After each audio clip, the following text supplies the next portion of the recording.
我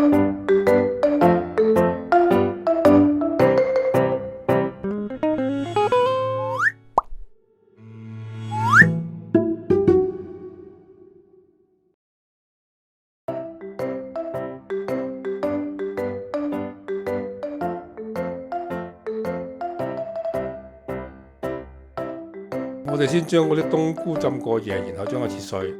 做燒麥梗係要用豬肉啦，不過食起上嚟呢，切嘅點都係爽好啲嘅，攪嘅豬肉呢就會死實實。將啲蝦洗乾淨，索乾水。咁一大隻嘅蝦呢，將佢切細少少啦。將啲蝦擺落個 mixer 嗰度，打到佢起膠，然後拎出嚟後用。將豬肉擺落個 mixer 度，再加啲鹽落去，將佢打到佢起膠為止。之後呢，再用水分3次落。每一次都打到起膠，啲豬肉打到起膠之後呢，擺埋嗰啲蝦啊、冬菇啊同埋其他嘅調味料，倒晒落去 mixer 度一齊攪勻就得噶啦。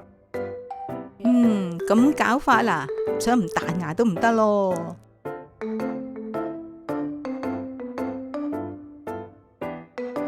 將啲雲吞皮攞出嚟，改一改個皮形。我認為加個鹹蛋黃碎上去呢，都幾好睇嘅。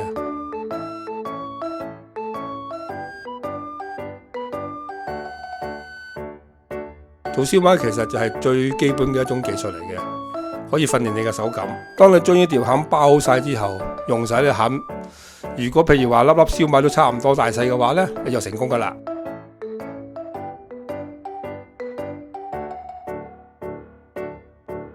水滾後蒸8分鐘，